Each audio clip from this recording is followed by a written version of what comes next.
මේ රජය තමන්ගේ පැවැත්ම ආරක්ෂා කර ගැනීම සඳහා තුරුම්පුවක් හැටියට මේක පාවිච්චි කරන්නට හදනවා කියන එක මම දැන් පැහැදිලි කරන්නට යෙදෙනවා. When a magician wants to show you something, you must know it's only an illusion. The real thing will be hidden somewhere away from the stage, away from the bright lights. So what the government today is attempting to do is what a magician is trying to show the audience. If the audience is riveted onto what is being shown, that they would certainly be tricked by the illusion. And this is exactly what the government is trying to do. Mr. Deputy Chairman of Committees, අපේ තරුණ කනකහේරත් රාජ්‍ය අමාත්‍යතුමන් කතා කරද්දී කරුණු කීපයක් ගැන සඳහන් කරා. විශේෂයෙන්ම බාල වයස්කාර දරුවන් අපයෝජනයට ලක්වීම පිළිබඳව කාන්තාවන්ගේ නිර්වත් රූප විකාශනය වීම තුළ ඒ අපහසට පත්වීමේ තත්ත්වයන් මෙවැනි නොයෙකුත් ආකාරයේ වැරදිවලින් මහජනයා බේරා ගැනීමට අවශ්‍ය වන පනතක් හැටියට මේක එතුමා මෙතන හුවා දක්වන්න උත්සාහයක් කළා. නමුත් විපක්ෂයේ අවධානය යොමු වෙලා තියෙන කාරණා දිහා අපි ගැඹුරෙන් දැක්කහම මේක පැහැදිලිව අපිට මේ රජය තමන්ගේ පැවැත්ම ආරක්ෂා කර ගැනීම සඳහා තුරුම්පුවක් හැටියට මේක පාවිච්චි කරන්නට හදනවා කියන එක මම දැන් පැහැදිලි කරන්නට යෙදෙනවා. Mr. Deputy Chairman of Committees, when a magician wants to show you something, you must know it's only an illusion. The real thing will be hidden somewhere away from the stage, away from the bright lights. Right? So, what the government today is attempting to do is what a magician is trying to show the audience. If the audience is riveted onto what is being shown, that they would certainly be tricked by the illusion. And this is exactly what the government is trying to do. On the pretext of trying to protect our women and children. මේ කනහේරත් මැතිතුමා සභාවෙන් යනකොට එක දෙයක් මම කියන්න කැමතියි. ඔබතුමා දන්නවද? ඔබතුමා මෙච්චර දුරට බාලවයස්කාර දරුවන් පිළිබඳව කාන්තාවන්ගේ ආරක්ෂාව පිළිබඳව කතා කළාට මේ ඡේදවල් 57න් ඡේද දෙකයි වගන්ති දෙකයි ඒ පිළිබඳව කතා කරන්නේ. අනිත් ඒවා ඔක්කොම අන්තර්ජාලය පාලනය කිරීම පිළිබඳව. අන්තර්ජාලය හරහා මේ පණිවිඩ හුවමාරු කිරීම අතරේ අපහාසාත්මක පණිවිඩ කියන අන්දමේ දේශපාලන වශයෙන් Tamanට දරාගන්න බැරි විවේචන එනකොට ඒවත් පාලනය කරන්න තමයි මේක උත්සාහයක් කියන එක ඊටාම පැහැදිලිව අපිට නම් පේනවා. මේ පිළිබඳව දීර්ඝ සාකච්ඡාවක් ශ්‍රේෂ්ඨාධිකරණයේ ගියා. In fact, Mr. Sumandran, who was the lead counsel when these petitions were taken up about the constitutionality of the bill before the Supreme Court, he very clearly told us at the party leaders meeting today. The Attorney General took almost 3 hours to explain almost 31 amendments that are being moved today. He took about 3 hours. That was his, the initial submissions. The submissions itself started with 31st amendment being explained to court. So the AG himself knew that this whole bill will be thrown out like the de-radicalization bill. So now I am asking, how on earth is the Attorney General giving a certificate initially for this bill to be gazetted as being in conformity with the Constitution? If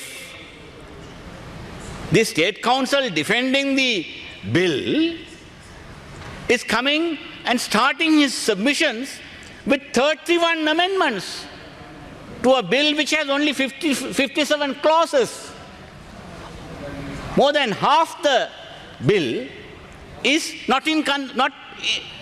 almost inconsistent with the Constitution. He knew it very well. That is how he began his submissions before the Supreme Court. That being the case, now we have to very carefully look at, I of course see that this is an attempt by a government, or rather a manifestation of a government which is now attempting to dismantle even the remaining few safeguards for freedom of expression in this country, and to destroy democracy in this country. This is a government which is running away from the people in fear of criticism. In order to control that criticism, now they are bringing this bill. Now look at the harshness of the penalties that are to be doled out. Very oppressive environment is going to be created. The stance of the executive is very clear. Through this bill, what is being attempted is basically to throttle the freedom of expression in this country. Now, there are also maybe attempts to push towards a particular electoral outcome, to manipulate electoral integrity. Already the government under the previous president has installed, we are told, very invasive surveillance mechanisms. And those surveillance mechanisms can be mixed and matched with private other equipment that are there. We have this equipment fixed in every private institution. So all the data points can be merged to increase surveillance on every citizen in this country. And that is what is being attempted by this legislation. So this is a very, very serious matter. And therefore, since the Supreme Court itself has found that 31 clauses needs to be amended, so those dicta cannot be ignored. So entire sections had to be properly perused by the opposition. That is why we wanted some time. So the government is in an indecent hurry because the purpose, as I told you, is to create this illusion as if it is to protect children and vulnerable women and the general public. But ultimately, it is an attempt to protect the government itself from genuine criticism by people. So that is why we have to very carefully look at it. Now I would like to refer to a paragraph in a book by a famous critic of the Indian government, Parakala Prabhakar. He says in his book, The Crooked Timber of New India, he says this in a chapter called Egocracy, Digital Freedom and Data Privacy. Now he says this: using these platforms is not capital intensive and therefore not dependent on government patronage or vulnerable to its pressures, nor are these platforms held hostage to the advertising clout of big business. Digital platforms are the main hope for freedom of expression. It is therefore the digital media that haunts the present government. That's the reason why the battleground now is the digital sphere. Today we see increasing pressure from the government on the big tech platforms to take down content that is uncomfortable to it. But mind you, the government's onslaught won't stop with this. Soon, the pressure on the tech companies will be to share our data so that the government agencies can use it for surveillance, for psychological manipulation, for political messaging, and for political behavior modification. The signs are unmistakable. So says Mr. Parakala Prabhakar. Mr. Parakala Prabhakar is none other than the husband of the current Finance Minister, Nirmala Sitharaman. But he is a forthright man. He is a revered critic in Indian circles. he says this. And that is exactly what is going to happen here as well. Therefore, Mr. Speaker, Mr. Deputy Chairman of Committees, let me deal with some of these amendments that have been proposed. But in the meantime, let me also talk. The government originally appears to have, according to the minister, taken some inspiration from the Singapore bill, which the related bill in Singapore, and that's named Online Falsehoods and Manipulation Act. So, our bill encompasses a broader range of offences, subjectively defines prohibited statements. Now, they define prohibited statements. It's a very broad definition. It can be misused and abused for the narrow purposes, political purposes of a state. And here, it lacks clear appeals process, introduces social media platform registration, and raises concerns about redundancy with existing laws. There are already existing laws dealing with provisions that are already there in our statute book.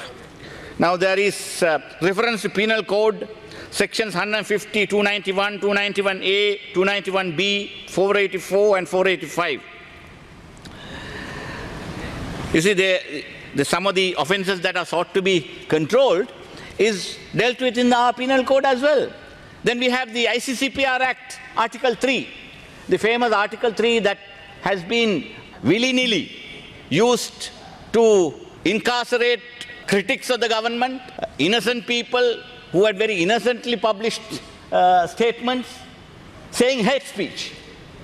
As a matter of fact, the real hate speech, those who have been indulging in hate speech, had never been touched by this act because they are all having the government patronage.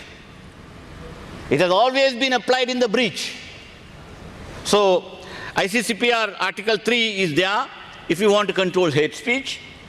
Then there is the Computer Crimes Act, Section 6 and 17, that deals with some of the cyberspace issues. Obscene Publications Ordinance, Section 2, that also provides already certain provisions are there to deal with obscene publications.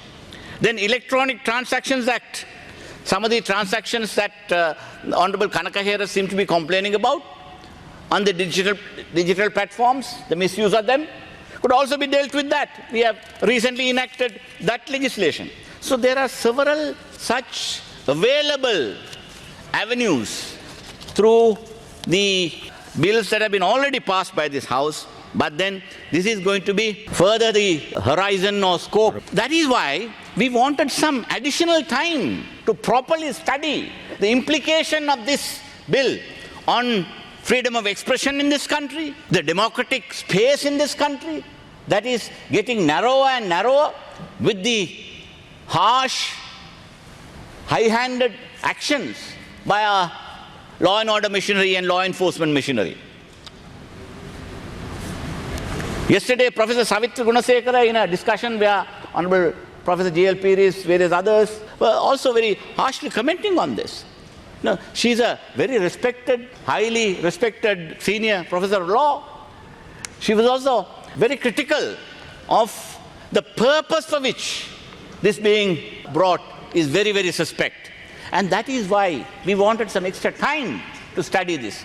But the government is in a very indecent hurry to push through this bill and thrust it down the throat of the innocent public in this country on the pretext that it is to safeguard their dignity, their honor, and the disparaging statements that appears. But we politicians every day face all types of criticism through the social media. But that is a given if you are in public life. You've got to be prepared to take on criticism, whether it is constructive or destructive.